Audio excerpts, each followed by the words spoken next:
From the City of Angels, you are listening to the James Salazar Media Podcast.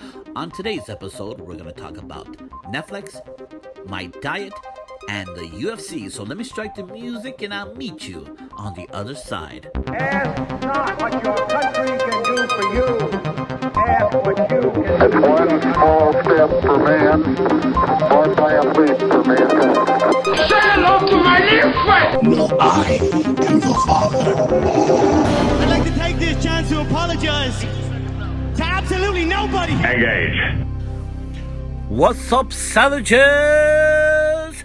And welcome to the James Salazar Media Podcast, where you get your weekly dose of pop culture, politics, and futurism.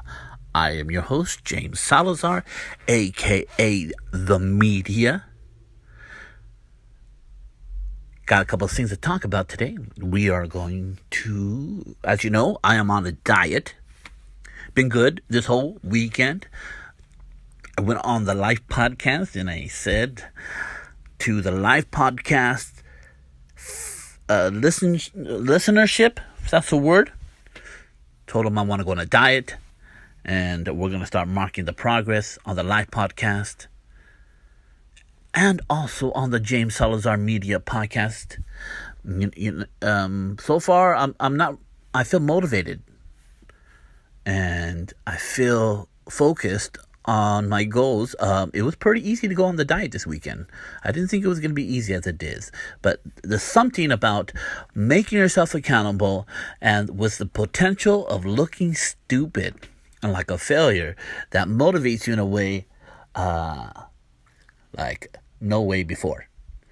So I'm excited. I feel the energy. I feel the momentum. We're going to weigh myself tonight on the live podcast. Make sure you tune in for that. It will be posted tonight or tomorrow. And please subscribe. It's a great podcast. I'm often a guest, and there's other guests, and it's a very entertaining podcast where he interviews people, not like mine. Mine is just I come and I just give you my opinion on pop culture and politics and futurism. And you know that if you're a faithful follower. But yeah, so I'm going to start on Instagram, start posting my workouts. And, just the beginning of them. A couple shots here and there. Well, actually, I can do multiple posts of the start of each one. And my meals. And for those who do not know, I'm on a ketogenic diet and an intermittent fasting. Now, I haven't been as good with my intermittent fasting. I've missed 2 days of my intermittent fasting, which I should implement tonight. I will eat tonight around 10. I'll stop eating around 12, and I'll eat around 2 tomorrow, 12 midnight, and eat around 2 tomorrow. So, but maybe I should stop eating at 10 and eat at 12. That might be better. 10, 11, 12, 1, 2, 3, 4, 5, 6, 7, 8.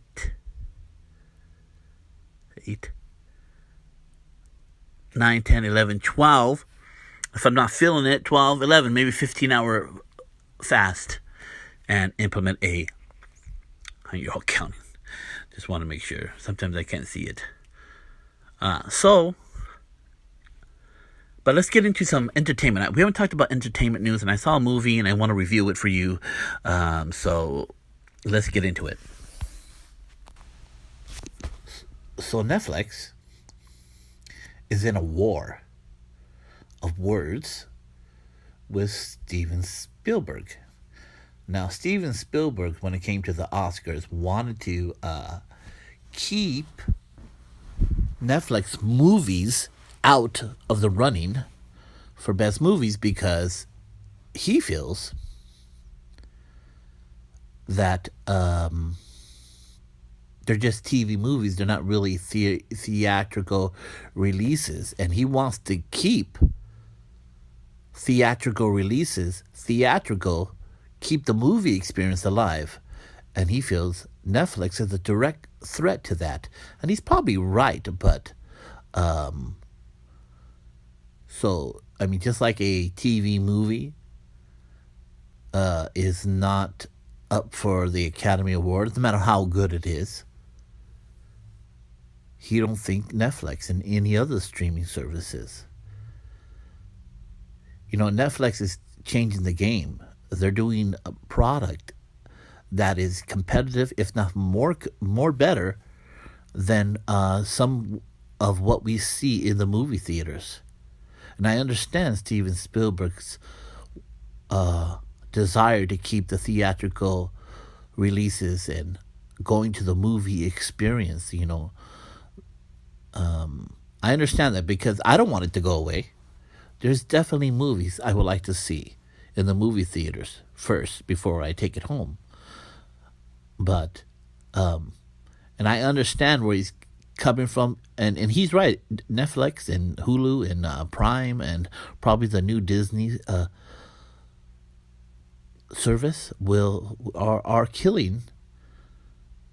showing that we can do the same quality of content, but you can watch it from your home. And not only that, when it comes to TV, you don't have to wait a whole year. You can get the whole season in one shot. Now,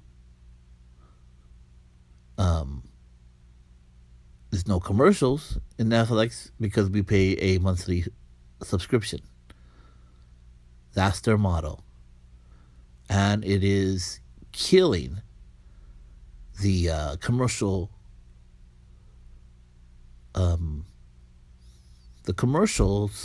in regular TV. You don't have to sit there. I mean, I have about, let me see, I watch Supernatural. Okay. I watched The Big Bang Theory, but that's going to end this year. I got tired of all the Flash and the Arrow. They just, and the Supergirl all the time. What they happen. You get really excited about the beginning of the show, and they talk about the origins, and you set up the enemies, and you get to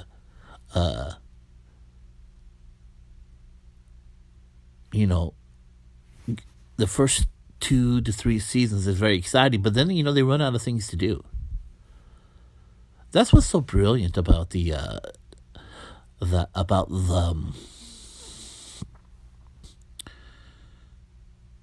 Marvel universe. It's done through movies, and just like that whole what is that? There's a TV show that based on the Marvel universe, the Agents of S.H.I.E.L.D. You know what? I couldn't watch it. It doesn't go nowhere for me. It's the same problem. And you really got to come hard with great content. Beyond me, I don't know why. Supernatural is really character-based, and you just want to see the main characters deal with these situations over and over again. And it's one of the longest running shows ever, and I don't know why I keep watching it. But every time when I watch it, I enjoy it. I enjoy the dialogue. I enjoy the chemistry between the two actors and all the other actors in the show, and it works, even though sometimes the writing is okay. But I digress. And I watch Gotham, but Gotham is ending this year. And I'm trying to see. I'm watching The Orville. I'm really liking that show. I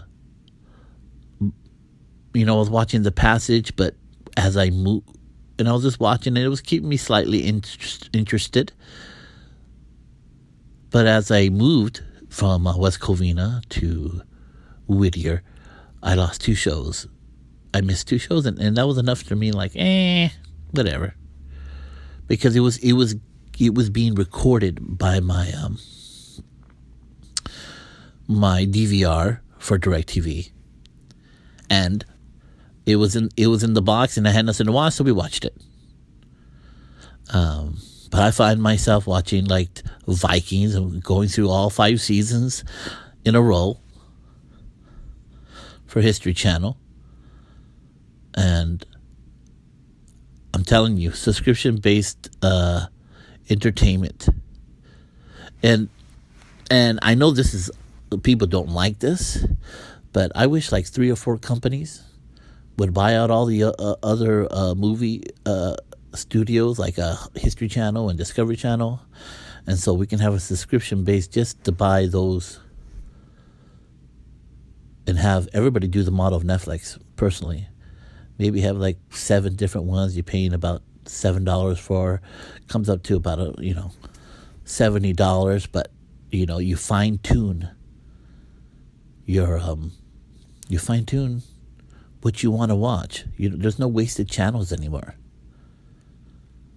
So back to Steven Spielberg.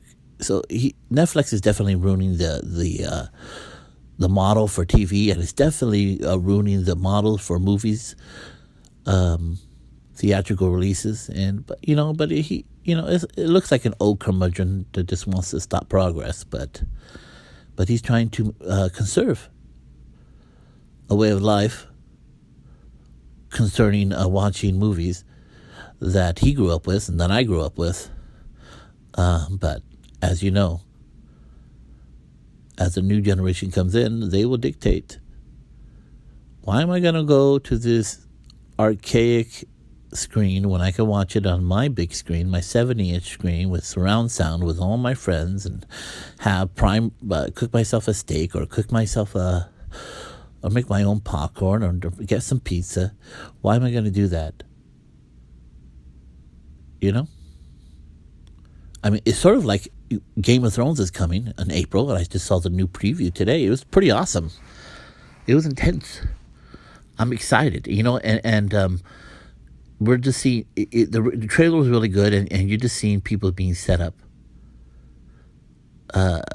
in their stories, because all the story, there's no vast distance between all these characters in the Game of Thrones world. They're all coming down to King's Landing. They're coming to 2 points. They're coming to the Wall and defend the White Walkers, and they're coming to King's Landing. 2 points, and they're all converging together over this one issue. 2 issues: the throne and the White Walkers. We got 8 episodes, about 2 60-minute episodes and 2 hour-and-a-half and 6 hour-and-a-half episodes. So they're gonna have to tie the storylines up in that amount of time, and I think they can do it. It'll be a lot easier now that a lot of people have died, and a lot of people have went to their situations, and now people are almost getting all their revenge out of the way, and now we're just left with 2 things: fighting the White Walkers, and whether Cersei will stay on the throne. And I'm excited to see it. I mean, it's the best TV, hands down. I mean, the story is one for the ages. I mean, I like Walking Dead. I like the human drama of it, but the ride is okay. And it was good in the beginning, and it's had its moments, and now that they took out Rick Grimes. I'm anxious to see his movie, his standalone movie. The character Andrew Lincoln left the original Walking Dead, and I'm excited to see what they're gonna do with Fear the Walking Dead, because they pretty much killed the whole other cast off and put in a whole set of new characters. And I would like it if that vein still happened, like every 2 years everybody dies and a new group of people, that we can follow that. There's always somebody coming into Alexandria, and they're saying, we were with this group of people and they died, and we were with this group of people and they died. And it'll be and it's almost like the Walking Dead, but there's always these main characters. But it's interesting to watch a character that was in from the beginning, and at the very end of it all, they're not there at all. The whole cast that was in the beginning is no longer there when the show ends. I think that would be fascinating to watch how that happens, how you go through the levels of characters personally. So, yeah, I don't know what you think about it, but I think it's, I agree and I don't agree. If the content's good enough, it should get an award. And there'll be enough people. I mean, movie studios are making more money from theatrical releases than ever before. And you would think, in the light of all these streaming services. So if you put out a good product, people go into the theater and see it. But I think how TV is going to handle this problem, because the new streaming service from Disney is also going to have all their shows released all at one time. And you're going to find it super hard to get people to watch faithfully. It's hard in general to watch something faithfully. And that's why we have DVRs. But it's going to be super hard when we have all these other services that will allow you. Like, there are certain programs, like sci-fi shows, that I won't watch. Like The Expanse. Everybody says The Expanse is great, and I'm pretty sure, you know me. Everybody knows me. I love my sci-fi. I love my sci-fi more than anything. I will rather watch shitty sci-fi than sometimes watch a good drama. But I'm going to wait till The Expanse comes on to Netflix so I can watch it all at one time. So I can see feel the whole scheme of the story. I don't want to wait years and years. And it's doing good. But there'll be a time where I watch it. So, yeah. That's what I think about that. Watched the UFC fights last night. This weekend. Sorry, not last night. Pretty good. John Jones versus Anthony Smith was the headliner. It went as expected. John Jones dominated Anthony Smith all 5 rounds. There was little moments of life from Anthony Smith, but he didn't get off. And I think with John Jones, he has so many tools and so many arsenals and he throws them all. He keeps you thinking. And what happens, you start getting paralyzed by analyzing what he's going to do. And that's, the trick when you decide to be unorthodox. You're not going to do what is expected. And Anthony Smith said himself, he just had he could not get off. He hesitated. I mean, John Jones didn't, I wouldn't say it was his worst showing, but I thought he was going to take him out like he took out Gustafsson. So credit to Anthony Smith for lasting as long as he did.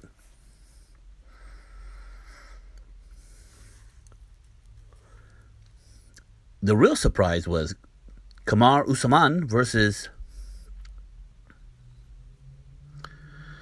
the champion Tyron Woodley.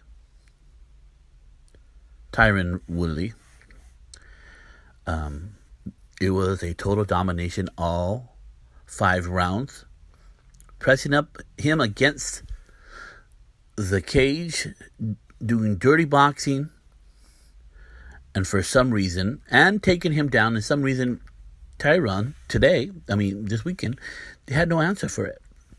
He got dominated all 5 rounds. There was a moment in the 4th round where they just went toe to toe, and Kamar seemed like he got the best of that exchange. And I think he got hit a couple of times, but he was able to avoid the punch, press forward, pushed him up against the cage. And Tyron, I'm not sure which way to say it, had no answer for it. It could be a little bit of Kamar having a better plan, obviously, and a little bit of looking past Kamar. Woodley might have underestimated him, and I think it's a little bit of both. I would not be surprised if they have a much more competitive fight, and Woodley starts pushing forward. But once again, like in Anthony Smith, Tyron the champion was not used to being pushed back like that. He started to overanalyze, and he did not throw his arsenals, and which eventually he never did. He should have, the law of numbers when it comes to if you're going to knock somebody out, you got to throw a lot of fist to get the one that you want. And if the less punches are thrown, the less likelihood that you're going to catch them. You got to throw a lot of punches to catch something. You got to throw a lot of nets out. You got to throw a lot of hooks to catch a fish, whatever. And all this fighting, I love fighting for many reasons, but one of the major reasons is that it's very applicable. Is that a word? You can use it, or it's examples for life.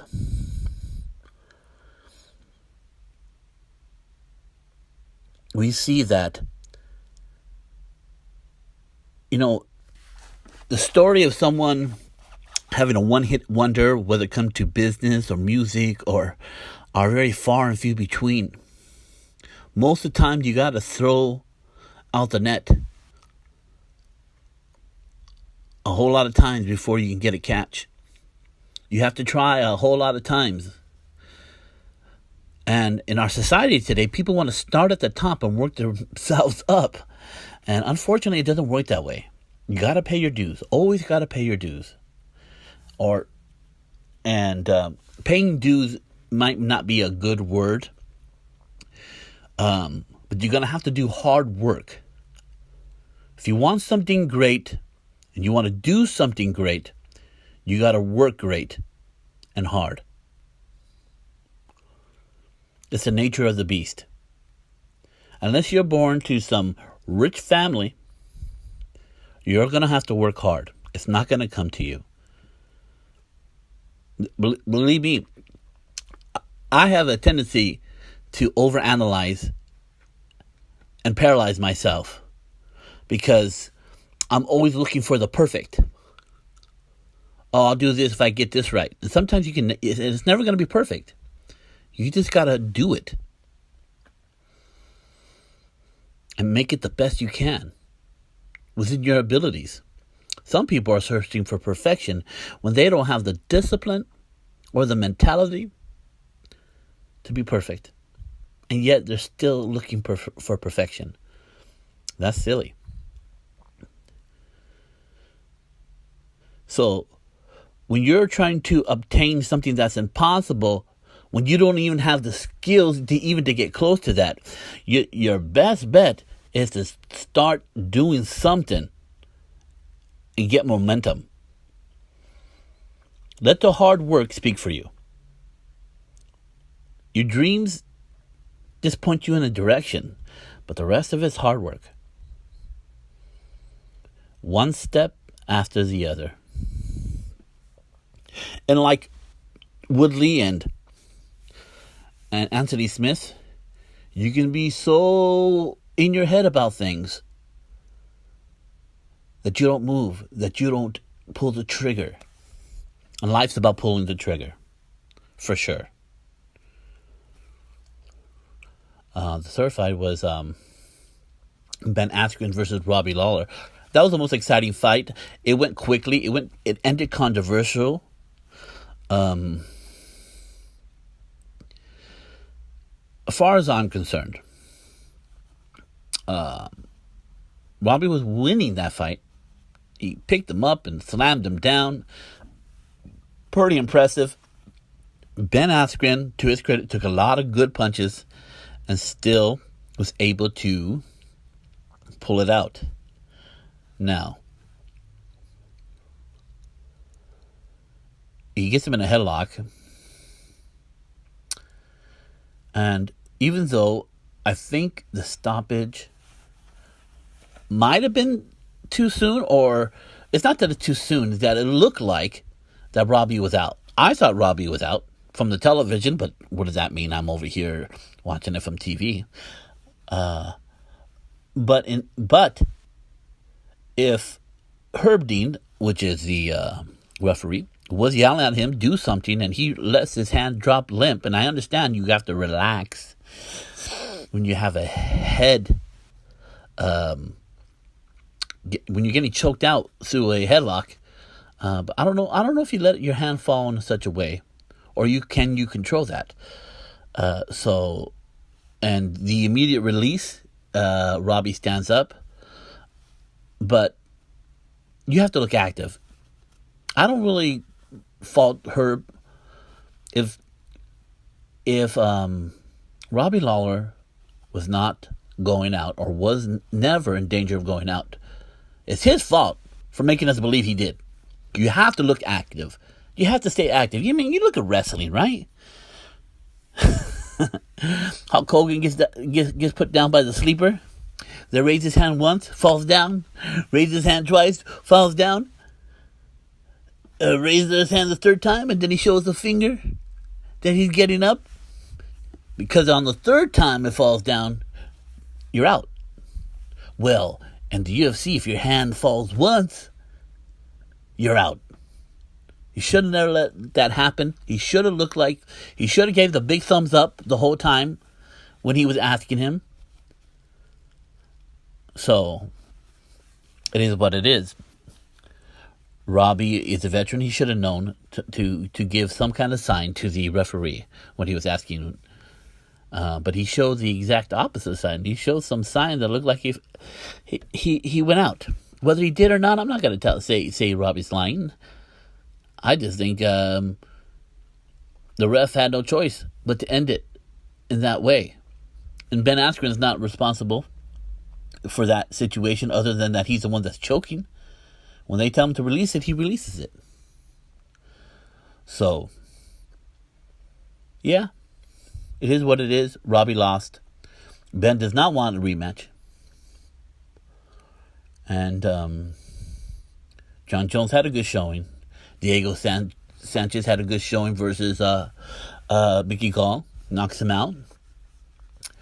Surprisingly, Cody Garbrandt gets knocked out against a newcomer, or maybe a newcomer. Seems like a newcomer to me. He might be around a couple of fights, but newcomer in name. And Tony goes toe to toe. That's what's exciting about him. But he gets caught. If he gets caught, that's it. And I would fair to say that TJ Dillashaw sort of softened up that chin for other fighters. My personal opinion. So, folks, I'm going to end it there on some entertainment news. I just saw the trailer for the Game of Thrones. It looks cool. It looks like they're tying up the story, so I think I said this earlier, but I'm not sure.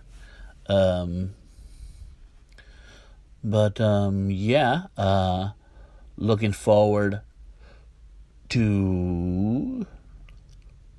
I saw Overlord. I rented it on Apple iTunes. Very good movie. Very surprising. The war scene's awesome in the beginning.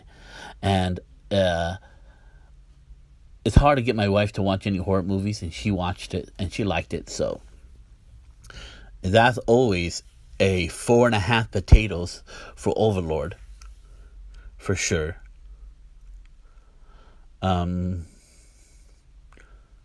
Anything else off the top of my head? Nope. So I'm gonna end it there, folks. Hey, as you know, on the live podcast tonight, which should air tonight, I will do my weigh-ins for my diet. Make sure you catch the podcast. As you know, I am going to start on a diet. I'm going to try to lose some pounds. I let myself go, and it's time to be accountable for that in life. And I wanted for my success to make myself accountable to people. You know, I am a life coach, and that's exactly what I acquire from other people. So who am I not to do the same? So tonight we're going to weigh in.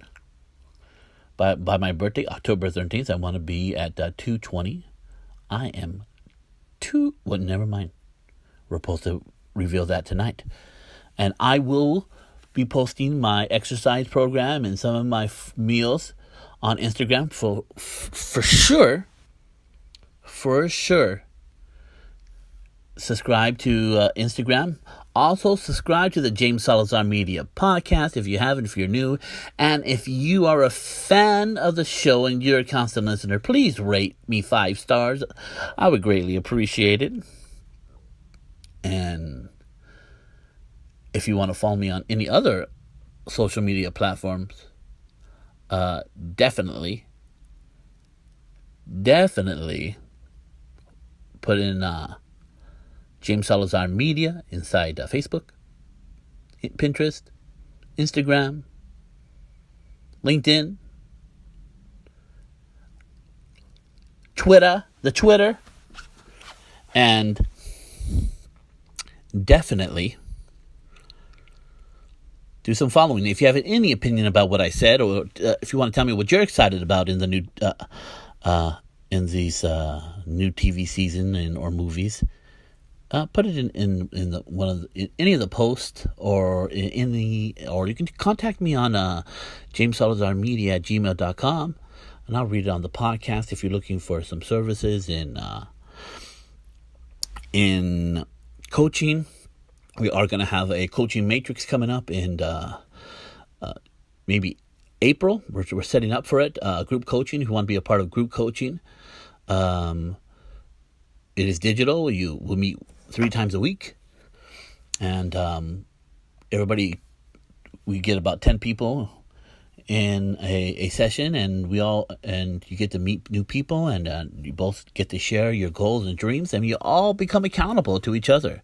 So if you want to take a look at that, go to jamessalazarmedia.com to find out what I'm doing with my music and my opera singing. I got a couple of things coming up. I got Faust. I got, what else? I got Rigoletto, and I got a concert. So I will be posting those up. So my friends, so make sure to listen to the live podcast, and